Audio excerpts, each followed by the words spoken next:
നമ്മുടെ നാട്ടിൽ വളരെ കോമൺ ആയിട്ട് ഇത് ചെയ്യുന്നത് സ്ത്രീകൾ മാത്രമാണ് എന്ന് തന്നെ നമുക്ക് പറയേണ്ടി വരും. കാരണം സ്ത്രീകളുടെ പ്രൊസീജിയറാണ് കൂടുതലും ചെയ്ത് കണ്ടിട്ടുള്ളത്.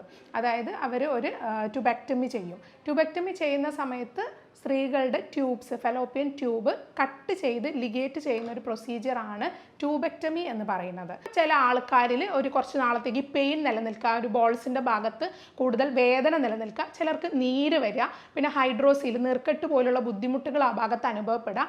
നിങ്ങളുടെ വൈഫിനെ കൊണ്ട് ഈ പ്രൊസീജിയർ ചെയ്യിപ്പിക്കാതെ നിങ്ങൾ സ്വയമേ ഒരു തീരുമാനം എടുക്കുക. എൻ്റെ ജീവിതത്തിൽ ഞാനായിരിക്കും ഒരു പെർമനൻറ്റ് സ്റ്റെറിലൈസേഷൻ മെത്തേഡ് സ്വീകരിക്കുന്നത്.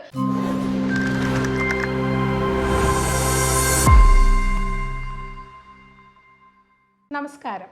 നമ്മുടെ നാട്ടിൽ പൊതുവെ 1-2 കുട്ടികളായി കഴിഞ്ഞാൽ പ്രസവം നിർത്തുക എന്നുള്ളൊരു പ്രക്രിയയിലേക്ക് വരും. അതുവരെ ചിലപ്പോൾ അവരെന്തെങ്കിലും കോൺട്രസെപ്റ്റീവ് മാർഗ്ഗങ്ങളായിരിക്കും ഉപയോഗിച്ചിട്ടുണ്ടാവുക.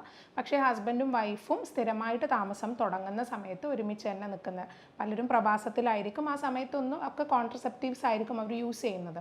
പക്ഷേ സ്ഥിരമായിട്ട് ഒരുമിച്ച് നിൽക്കാൻ തുടങ്ങുമ്പോൾ 2-3 കുട്ടികളായതിനു ശേഷം, അല്ലെങ്കിൽ 35 വയസ്സിന് മേലെയോ 40 വയസ്സിന് മേലെയൊക്കെ ആയിക്കഴിഞ്ഞാൽ പൊതുവേ നമ്മൾ കോൺട്രസെപ്ഷൻ മാറ്റിയിട്ട് പകരം ഒരു പെർമനൻറ്റ് സ്റ്റെറിലൈസേഷൻ മെത്തേഡ് സ്വീകരിക്കാറുണ്ട്.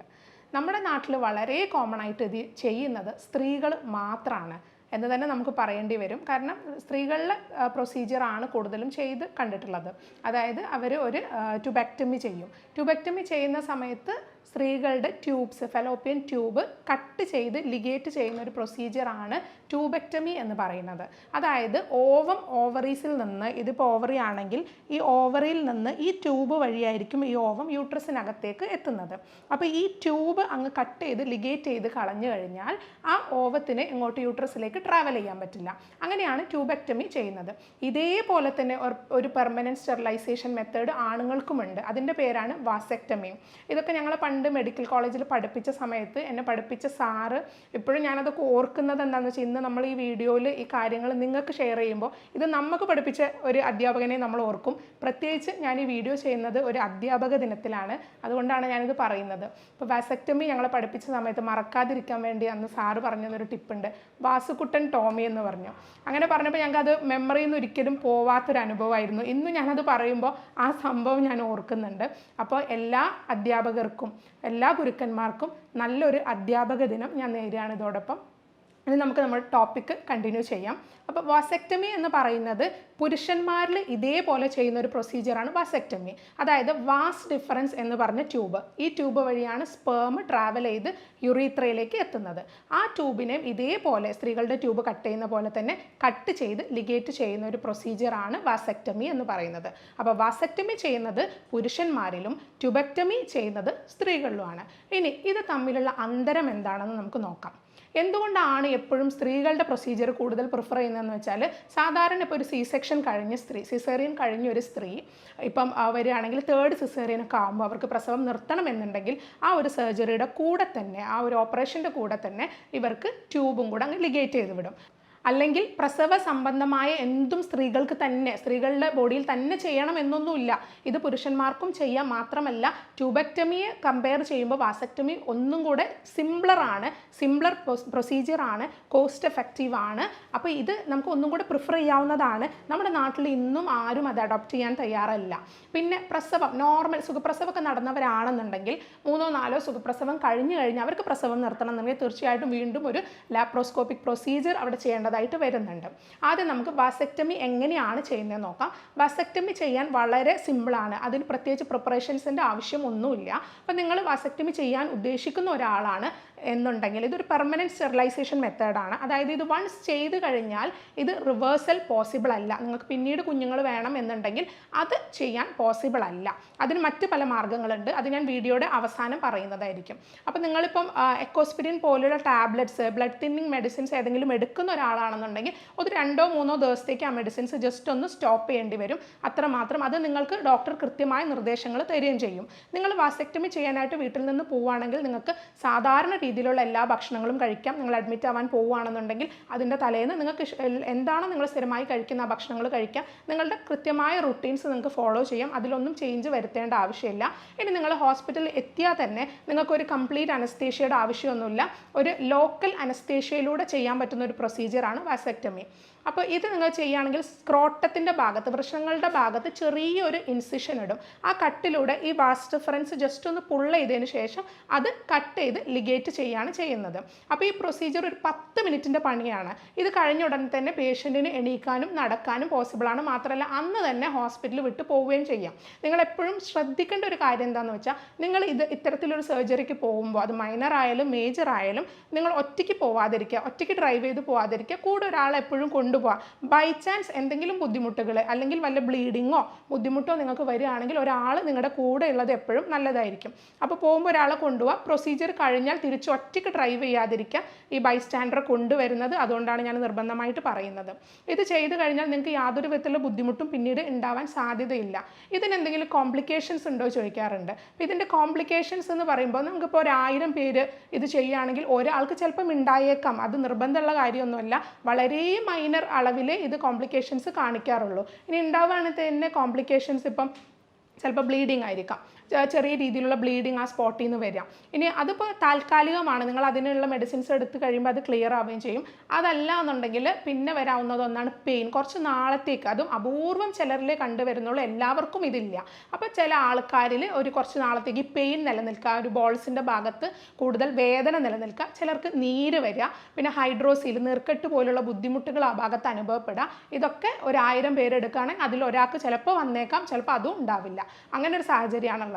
അപ്പോൾ ഇത് ചെയ്യാൻ വലിയ ബുദ്ധിമുട്ടില്ല, ഇതിനത്ര പണച്ചെലവില്ല, ഇതിനത്രയും പെയിൻ സഹിക്കേണ്ട, ഇതിനൊരു ജനറൽ അനസ്തേഷ്യയുടെ ആവശ്യമില്ല. മാത്രമല്ല പെർമനൻ്റ് ആയിട്ടുള്ള ഒരു സ്റ്റെറിലൈസേഷൻ മെത്തേഡ് ആണ് താനും. ഇനി നിങ്ങൾക്ക് കുഞ്ഞുങ്ങൾ വേണം, ഇപ്പം നമ്മുടെ ജീവിതം നമ്മൾ ഉദ്ദേശിക്കുന്ന രീതിയിലാവില്ല പലപ്പോഴും കടന്നു പോകുന്നത്, അതിൽ വ്യത്യാസങ്ങൾ വന്നേക്കാം. അല്ലാന്നുണ്ടെങ്കിൽ നിങ്ങൾക്ക് വേറൊരു കല്യാണം കഴിക്കേണ്ട ആവശ്യം വന്നേക്കാം. നിങ്ങൾക്ക് ഇനി അതൊന്നുമല്ല, നിങ്ങൾക്കൊരു കുഞ്ഞും കൂടെ വേണം എന്നുള്ള ആവശ്യം തോന്നിയേക്കാം. അപ്പോൾ ഡോക്ടറെ നമ്മൾ ഇങ്ങനെ ഒരു മെത്തേഡ് ചെയ്ത് കഴിഞ്ഞാൽ എന്ത് ചെയ്യും എന്ന് ചോദിക്കാറുണ്ട്. അത്തരക്കാരിൽ പറയാനുള്ളത്, സ്പേം ബാങ്കിൽ നിങ്ങൾക്ക് വേണമെങ്കിൽ സ്പേം സൂക്ഷിക്കാം. നിങ്ങൾ ഇങ്ങനെ ഒരു പ്രൊസീജിയർ ചെയ്യുന്ന സമയത്ത് നിങ്ങളുടെ സ്പേം നിങ്ങൾക്ക് എടുത്തിട്ട് സ്പേം ബാങ്കിൽ സൂക്ഷിക്കുകയാണെങ്കിൽ നിങ്ങൾക്ക് പിന്നീട് എപ്പോഴെങ്കിലും നിങ്ങളുടെ ജീവിതത്തിൽ ഒരു കുഞ്ഞ് വേണമെന്ന് തോന്നുകയാണെങ്കിൽ നിങ്ങൾക്ക് ഈ സ്പേം ഉപയോഗിച്ച് ഒരു ഫെർട്ടിലൈസേഷൻ പോസിബിൾ ആയിരിക്കും. ഇനി മറ്റൊരു കാര്യം പറയാനുള്ളത്, ചില ആൾക്കാർ ഈ സർജറി ചെയ്ത് കഴിഞ്ഞിട്ട് ഡോക്ടേഴ്സിനോട് വന്ന് പറയാറുണ്ട്, ഈ സർജറി ഒരു പക്ക ഫെയിലിയർ ആയിരുന്നു, ഇത് ചെയ്ത് കഴിഞ്ഞിട്ടും എൻ്റെ വൈഫ് പ്രഗ്നൻ്റ് ആയി എന്ന് പറയാറുണ്ട്. ഞാൻ എപ്പോഴും പറയാറുണ്ട്, നമ്മളിപ്പോൾ ഒരു 100 സർജറി ചെയ്യുമ്പോൾ എങ്ങനെയാണെങ്കിലും അതിൽ കുറച്ച് പാളിച്ചകൾ പറ്റിയേക്കാം. അത് എന്തിനാണ് പറയുന്നതെന്ന് വെച്ചാൽ എല്ലാ കാര്യങ്ങളിലും ചെറിയ അബദ്ധങ്ങൾ അല്ലെങ്കിൽ ചെറിയ മിസ്റ്റേക്കുകൾ അല്ലെങ്കിൽ മൈന്യൂട്ടായിട്ടുള്ള തെറ്റുകൾ പറ്റിയേക്കാം. പക്ഷേ അത് ഒക്കെ വളരെ അപൂർവമായിട്ട് അങ്ങനെ സംഭവിക്കാറുള്ളൂ എങ്കിലും ചില സർജിക്കൽ ഫെയിലിയേഴ്സ് സംഭവിക്കാറുണ്ട്. അങ്ങനെ സംഭവിച്ച കേസുകളിൽ അങ്ങനെ പ്രഗ്നൻസി ആവാറുണ്ട്.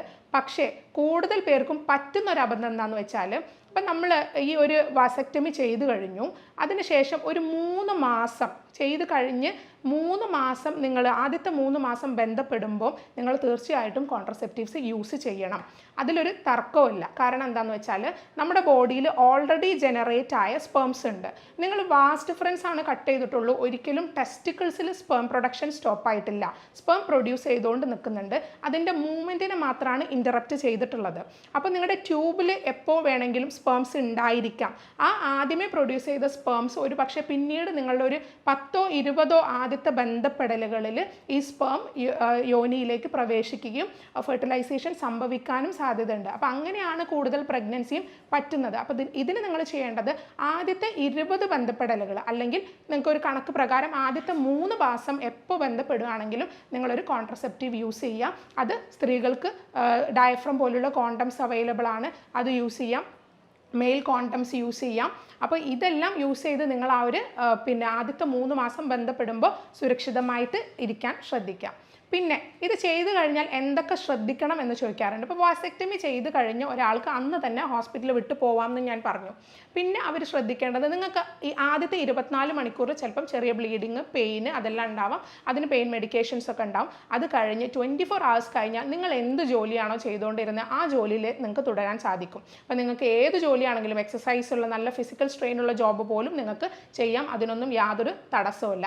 മാത്രമല്ല ആദ്യത്തെ ഒരാഴ്ച കഴിഞ്ഞാൽ സെക്ഷൽ കോൺടാക്റ്റിലേക്ക് പ്രവേശിക്കാം. അപ്പോൾ സെക്ഷൽ കോൺടാക്റ്റ് എത്ര നാൾ ഒഴിവാക്കണം എന്ന് ചോദിക്കാറുണ്ട്. ജസ്റ്റ് 1 വീക്ക് മാത്രം ഗ്യാപ്പ് ഇട്ട് കഴിഞ്ഞാൽ നിങ്ങൾക്ക് നോർമൽ ഒരു സെക്ഷൽ ലൈഫ് തുടരാൻ സാധിക്കും. പിന്നെ പുരുഷന്മാർക്ക് ഇത് ചെയ്യാനുള്ള ഏറ്റവും വലിയൊരു ഭയം എന്താണെന്ന് വെച്ചാൽ, പഴയ രീതിയിലുള്ളൊരു സെക്ഷൽ റിലേഷൻഷിപ്പ് മെയിൻറ്റെയിൻ ചെയ്യാൻ പറ്റുമോ ഡോക്ടറെ, ഉദ്ധാരണത്തിൻ്റെ പ്രശ്നം വാസെക്ടമി ചെയ്താൽ ഉണ്ടാവുമോ എന്ന് ചോദിക്കാറുണ്ട്. ഒരിക്കലുമില്ല.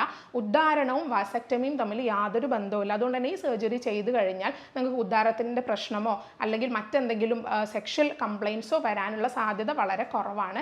പിന്നെ സ്ത്രീകളുടെ സർജറി കമ്പയർ ചെയ്യുമ്പോൾ അത് വളരെ പെയിൻഫുൾ ആണ്. ഒരു ട്യൂബെക്ടമി ചെയ്ത ഒരു ലേഡിക്ക് ആ ഒരു പ്രസവത്തിൻ്റെ സമയത്തുള്ള ബുദ്ധിമുട്ടുകളും അതോടൊപ്പം സി സെക്ഷൻ ആണെന്നുണ്ടെങ്കിൽ അതിൻ്റെ ബുദ്ധിമുട്ടുകളും ഒപ്പം ഈ ഒരു ട്യൂബെക്ടമിയുടെ പ്രയാസങ്ങളും മാനസിക സമ്മർദ്ദവും ചെറിയ കുഞ്ഞിനെ നോക്കേണ്ട പ്രയാസം 6 മാസത്തെ അവരുടെ റെസ്റ്റ് പീരീഡും ഒക്കെ ലോങ് ആയിരിക്കും. റെസ്റ്റ് പീരീഡ് ലോങ് ആയിരിക്കും, ബുദ്ധിമുട്ട് ലോങ് ആയിരിക്കും, അതിൻ്റെ കോസ്റ്റ് കൂടുതലായിരിക്കും, പെയിൻ കൂടുതലായിരിക്കും. അങ്ങനെയുള്ള ഒരു സാഹചര്യത്തിൽ നിങ്ങളുടെ വൈഫിനെ കൊണ്ട് ഈ പ്രൊസീജിയർ ചെയ്യിപ്പിക്കാതെ നിങ്ങൾ സ്വയമേ ഒരു തീരുമാനം എടുക്കുക. എൻ്റെ ജീവിതത്തിൽ ഞാനായിരിക്കും ഒരു പെർമനൻറ്റ് സ്റ്റെറിലൈസേഷൻ മെത്തേഡ് സ്വീകരിക്കുന്നത്. ആ ഭർത്താവിൻ്റെ സൈഡിൽ നിന്ന് അങ്ങനെ ഒരു തോട്ട് വരികയാണെങ്കിൽ അത് വളരെ ഹെൽപ്ഫുൾ ആയിരിക്കും. മാത്രമല്ല കോസ്റ്റും വളരെ കുറവായിരിക്കും. അപ്പോൾ എല്ലാവരും ഇനി ശ്രദ്ധിക്കേണ്ട ഒരു വിഷയം എന്ന് വെച്ചാൽ, ട്യൂബെക്ടമിയുടെയും വാസെക്ടമിയുടെയും ഡിഫറൻസസ് ഞാൻ പറഞ്ഞു, അതിൻ്റെ എത്രത്തോളം ബെനിഫിഷ്യൽ ആണെന്ന് ഞാൻ പറഞ്ഞു. അപ്പോൾ നിങ്ങൾക്ക് ഇത്തരം മെത്തേഡുകൾ സ്വീകരിക്കാം. നിങ്ങളെപ്പോഴും ഒരു വാസെക്ടമി കൂടുതൽ പ്രിഫർ ചെയ്യുക ഒരു പെർമനൻറ്റ് സ്റ്റെറിലൈസേഷൻ മെത്തേഡായിട്ട്. ഈ വിഷയത്തിനെ കുറിച്ച് നിങ്ങൾക്ക് ഡൗട്ട് ഉണ്ടെങ്കിൽ തീർച്ചയായിട്ടും വാട്സപ്പിൽ മെസ്സേജ് ചെയ്യാവുന്നതാണ്. ഞാൻ doctor Jobitha അപ്ഷൻ, doctor Basil സോമിയ hospital, Pandikkad, Malappuram ജില്ല.